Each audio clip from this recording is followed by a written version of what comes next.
આગળ સમાચારોમાં વાત કરીએ, અરવલ્લીમાં કરુણા અભિયાનને લઈને રેલીનું આયોજન કરવામાં આવ્યું। મેઘરજ વિસ્તરણ અને ક્ષેત્રીય રેન્જ ખાતે જે છે આ રેલીનું આયોજન કરવામાં આવ્યું છે।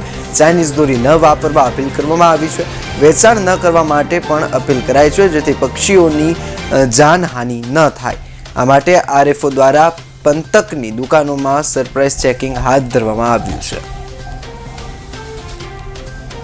તારીખ 11/1/2025 રોજ મહેરબાન નાયબ વન સંરક્ષક અરવલ્લી વન વિભાગ તેમજ મહેરબાન નાયબ વન સંરક્ષક સામાજિક વનીકરણ વિભાગ સાબરકાંઠાના સહયોગથી સીધા માર્ગદર્શન હેઠળ ક્ષેત્રીય રેન્જ મેઘરજ તેમજ સોશિયલ ફોરેસ્ટ્રી રેન્જ સામાજિક વનીકરણ વિભાગ મેઘરજ રેન્જના સંપૂર્ણ સ્ટાફ દ્વારા આજે કરુણા અભિયાન અંતર્ગત રેલીનું આયોજન કરવામાં આવેલું, જેમાં મેઘરજ તાલુકાની અંદર બજારમાંથી અહીંયા રેન્જ ઓફિસથી રેલીનું કાઢી ઓફિસિયલ હાઈસ્કૂલ તેમજ મામલતદાર કચેરી સુધી આયોજન કરેલ, જેમાં સવારમાં વહેલા જ્યારે પતંગ ન ઉડાડવા માટે અને સાંજના સુમારે પતંગ ન ઉડાડવા માટે ગામ લોકોને અપીલ કરવામાં આવી।